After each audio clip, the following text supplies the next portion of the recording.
La tasse ébréchée au bord du feu. Je l'ai su quand j'ai posé la tasse sur le plan de travail. Le bord était fendu, une cicatrice neuve que je connaissais par cœur. Cette tasse-là ne sort jamais de l'appartement, c'est la mienne, la première que j'ai tournée quand le four n'obéissait encore à personne. Pourtant, elle sentait la fumée froide d'un feu de cheminée et un parfum qui n'était pas le mien, une vanille trop lisse. J'ai ouvert le couvercle du lave-vaisselle sur la grille, une trace de rouge à lèvres, plus foncé que tout ce que j'ai jamais porté, et coincé derrière le panier à couvert.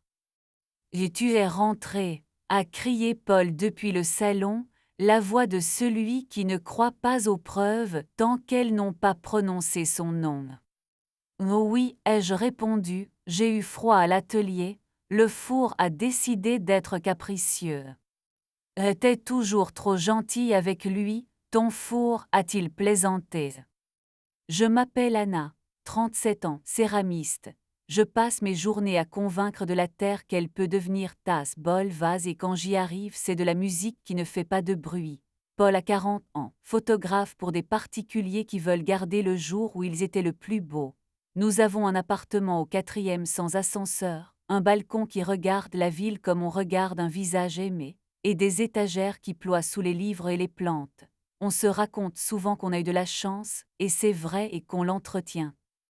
Et cette nuit-là, j'ai gardé la tasse ébréchée à la main trop longtemps, comme si mon pouce pouvait recoller le bord en appuyant juste. Paul est passé derrière moi, m'a embrassé l'arrière de l'oreille, sa manie douce. Il sentait le pain et la pluie, plus quelque chose d'achevé trop vite, le shampoing d'une autre peut-être. Il a pris une douche chaude, s'est couché.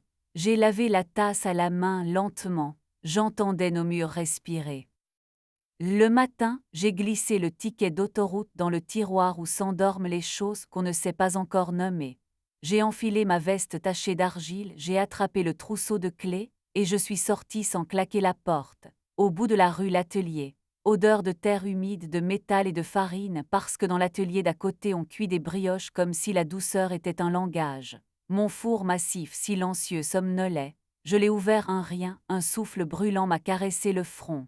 J'ai senti ma peau devenir plus attentive.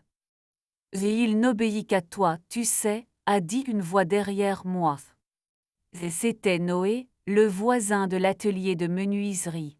Il a des mains qui se souviennent de tout, des avant-bras bruns de sueur, un sourire rare. Il vient parfois chercher une tasse, un bol, une raison de s'attarder. Et les fours sont durs d'oreilles, ai-je répondu, il faut leur parler plus bas que le monde. Et le monde, en ce moment, te laisse lui parler, a-t-il demandé sans appuyer. Je n'ai pas répondu. Je lui ai montré les pièces dégourdies sur l'étagère, des gobelets aux flancs pâles, des assiettes encore timides, 2 vases dont un penchait têtu. Il a posé un doigt près du bord. Oh, on dirait une bouche qui hésite, a-t-il murmuré. Oh, j'aimerais qu'elle dise reste. Noé a levé les yeux. Il a hoché la tête comme on comprend un secret qu'on n'a pas demandé. Il a pris un tabouret, il s'est assis pendant que je lançais le tour. La terre contre mes pommes, la force qui vient du ventre, la vitesse qui se décide à ma cheville, tout était à sa place sauf mon souffle légèrement trop haut. J'ai posé le cylindre, j'ai laissé mes mains le persuader, j'ai pressé un peu au haut, j'ai tiré doucement au bas, le son humide m'a traversé. Me ferme les yeux, a dit Noé à voix basse, tu le sais faire sans regarder. Je les ai fermés. Mes mains ont fait le travail que mon corps leur a appris. Le cylindre s'est élargi, une courbe est née, j'ai senti le moment où ça pouvait s'effondrer, le point où il faut croire que la matière se tiendra si on lui donne ce qu'il faut, pas plus. Je l'ai donné, j'ai ouvert les yeux, le vase tenait. Tu vois, a dit Noé, il t'écoute. Je n'ai pas su quoi répondre sans dire autre chose. Mon téléphone a vibré, un message de Paul. Répète de portrait à 18H. Ne m'attends pas. J'ai senti quelque chose s'aligner, mes jours, mes nuits, la tasse ébréchée. J'ai levé la tête. Tu veux un café? Ai-je demandé à Noé. Pas si tu es déjà trop pleine, a-t-il souri. Alors juste rester un peu là, ai-je dit. Il est resté, nous n'avons rien ajouté. Il y a des présences qui s'installent comme une couverture pliée sur un dossier de chaise, à portée pas intrusive. La semaine s'est étirée comme une pâte qu'on tire sans la rompre. Les signes étaient partout. Un SMS effacé trop vite. Le nom d'une Léa qui revenait avec des bananes dans la liste des courses. Un parfum de vanille qui restait plus longtemps que nos draps ne l'expliquaient. Je n'ai pas décidé de le prendre sur le fait. Les scènes télévisées me fatiguent. Je connais assez la matière pour savoir qu'on la retourne doucement si on veut la garder entière. En même temps, j'ai commencé à respirer autrement. J'ai fait de grandes pièces, des plats au bord où j'ai trempé mes mains dans des engobes laiteux, j'ai laissé traîner un peu de couleur là où d'habitude je suis stricte. Mon corps me resservait des mouvements que j'avais oubliés, pencher la tête pour que l'oreille devienne une antenne, pousser avec la base de la paume Pluton qu'avec les doigts, m'asseoir tout contre le tour pour que le buste et la machine soient du même côté. Noé passait plus souvent, il me regardait faire. Parfois il me guidait d'un geste, une main. Je me sentais belle, avec de la terre sur les joues, les cheveux pris n'importe comment, cette beauté qui ne se regarde pas, qui fait, et je sentais sous ma peau une autre musique, celle qu'on n'ose pas quand on a peur d'avoir tort. Je n'ai pas touché Noé. Il ne m'a pas touché si ce n'est la main sur le poignet, la paume à la taille en passant derrière moi pour attraper une éponge. Mais mon souffle y lisait des lignes. Un samedi, Paul a proposé la mer. On n'y est pas allé depuis, je ne sais plus, a-t-il dit. On pourrait manger des frites, et tu pourras ramasser des cailloux ronds pour tes cuissons. J'ai regardé son visage.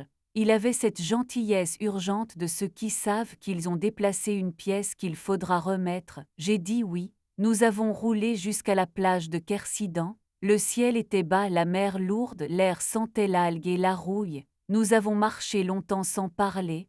Paul a pris ma main, l'a lâchée, l'a reprise. Sur le sable, un feu de camp récent laissait une auréole noire. J'ai pensé à la tasse. Tu es ailleurs, a dit Paul. Oui. Avec qui? Avec moi, ai-je dit d'abord, puis j'ai ajouté, et avec le morceau de moi que tu as laissé sur une aire d'autoroute. Il a baissé la tête, il n'a pas essayé de mentir, il a regardé la mer, il a dit. Léa, on s'est croisés sur un mariage, c'était simple, je pouvais être quelqu'un sans histoire, puis c'est devenu moins simple, je n'ai pas su revenir à temps, ou je n'ai pas voulu, je ne sais pas. Tu sais, ai-je dit calmement, tu sais que tu as voulu être autre avec quelqu'un qui ne me connaît pas. Tu sais que c'est plus facile d'installer une version de soi sous un feu de camp que de redresser un bol tordu sous nos lumières. Il a fermé les yeux. Le vent nous portait des embruns qui collaient sur la peau. Nous sommes rentrés sans autre phrase. À la maison, il a demandé. On fait quoi? Tu ne dors pas ici cette nuit, ai-je dit. Ça ne veut pas dire c'est fini. Ça veut dire je veux du silence où l'on ne pose pas sa tête sur mes coussins. Demain tu reviens. On écrit sur du vrai papier. On se dit ce qu'on peut tenir, pas ce qu'on rêve de promettre. Il a obéi. Je me suis couchée seule, nus le corps rassemblé. J'ai laissé la fenêtre entr'ouverte. La ville a respiré dans le couloir. J'ai posé la main sur mon ventre, j'ai senti le poids exact de ma vie, ni plus ni moins. Le dimanche, Paul est revenu avec une brioche tiède de l'atelier d'à côté, geste trop facile et pourtant bienvenu. Il a pris un carnet, il a écrit « Je coupe avec les, je prends un rendez-vous chez le psy, je veux t'écouter sans défendre la personne que j'ai trahie, je veux apprendre à rentrer à l'heure où l'on se parle. » J'ai écrit « Je reste 2 semaines dans l'appartement, toi ailleurs, et on se voit le soir comme si on se séduisait, tu fermes la porte de l'autoroute. Je t'autorise à me dire quand tu as peur, tu m'autorises à te dire quand j'ai. On a signé de nos prénoms comme des enfants. C'était à la fois sérieux et tendre, presque ridicule et profondément nécessaire. La première semaine, j'ai vécu comme une femme qui vient d'ouvrir la fenêtre après des mois d'air lourd. J'ai marché jusqu'au port-thon quand les pêcheurs serrent le café dans des gobelets trop fins. J'ai acheté des places pour un concert dans une salle minuscule où l'on joue du violoncelle comme si c'était un chagrin qui a appris à danser. J'ai invité Noé non pas pour lui, pour moi. Il a accepté, comme on accepte une soupe chaude qu'on n'a pas demandée mais qui tombe bien.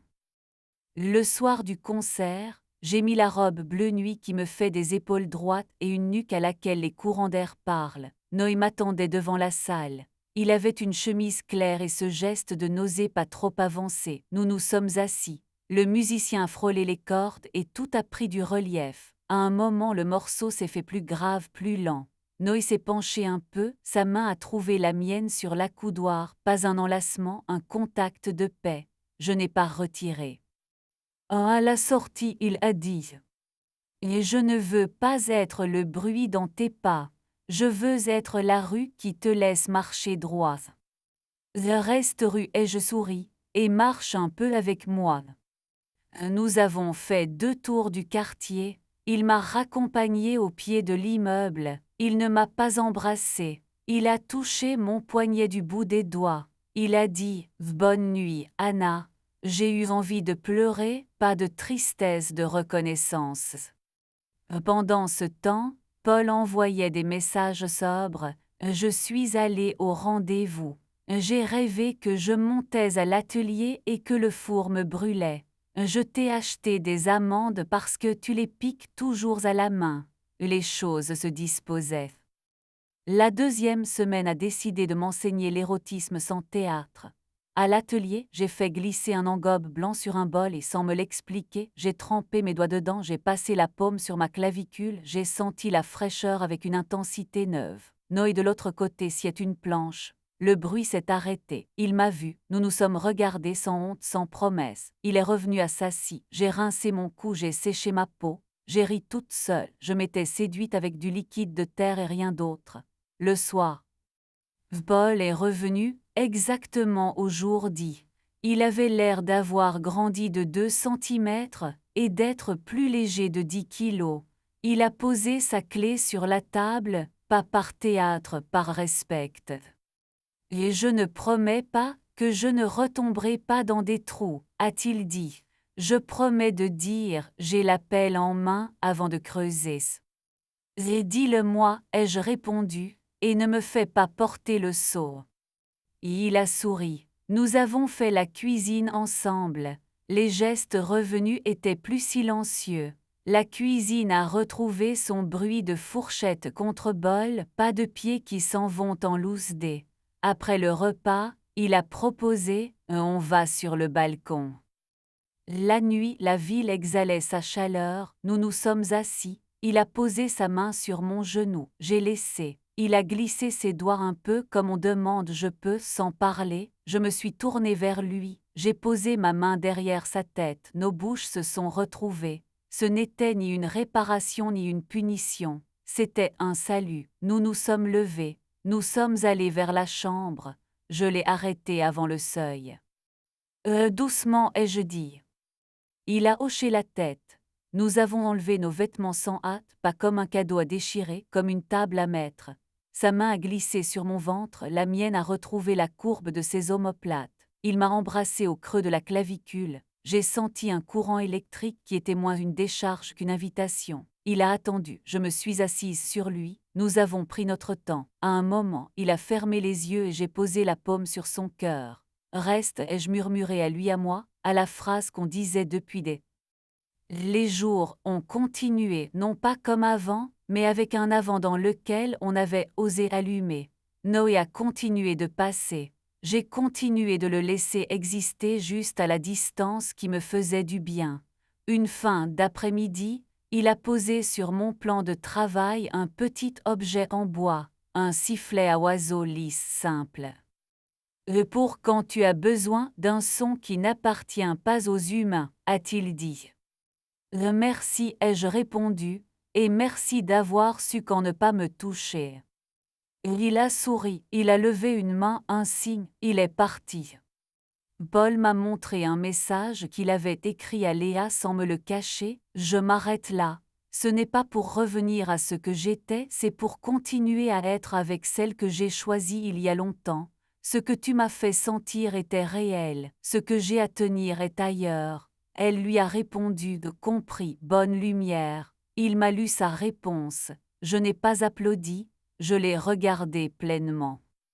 Un soir, j'ai sorti la tasse ébréchée de l'étagère, je l'ai posée sur le tour, j'ai mis une petite boule de terre sur le bord, j'ai mouillé mes doigts, j'ai fait tourner doucement, j'ai comblé la cicatrice comme on comble un trou dans une phrase. On voyait encore. Mais ce n'était plus une blessure, c'était une histoire. Paul regardait. Noé passait la tête par la porte, j'ai ri. Ce n'est pas parfait, ai-je dit. Et ça tient, a répondu Paul. C'est beau parce que ça tient, a dit Noé. Je les ai regardés tous les deux, non pas comme deux rives d'un fleuve, mais comme deux choses vraies dans ma vie, l'une que j'avais choisie pour y dormir, l'autre que j'avais rencontrée pour y apprendre une autre façon de tenir. Dans la soirée, j'ai allumé des bougies. J'ai mis un disque de bossa lente. Paul a posé sa main sur ma nuque, le geste qu'il sait. J'ai reculé d'un millimètre, pas plus. Il a arrêté sa main. Il a attendu. Je l'ai reprise et je l'ai posée là où je la voulais. Nous avons dansé presque immobiles. J'ai pensé, je suis chez moi. Mes épaules se sont ouvertes comme des fenêtres qu'on avait oubliées coincées depuis l'hiver. Et si vous cherchez une morale, prenez une tasse ébréchée, servez-vous dedans, laissez le café toucher la fissure, sentez comme c'est plus chaud là. La fidélité chez nous ressemble à ça, une fracture recuite à feu doux, une main qui dit je veux avant de dire je promets, une autre main qui sait reculer sans disparaître. La vanille de la nuit étrangère ne revient plus, le pain et la pluie si. Parfois je souffle dans le sifflet à oiseaux que Noé m'a donné. Un merle au fond de la cour répond. Paul lève la tête, il croit qu'on l'appelle. Je souris, on s'appelle nous. Alors je prends la tasse, je la porte à mes lèvres et je bois sans faire semblant. Le goût est entier, le feu domestiqué. Et la terre fidèle à la forme qu'on lui a donnée parce qu'on n'a pas triché avec sa patience.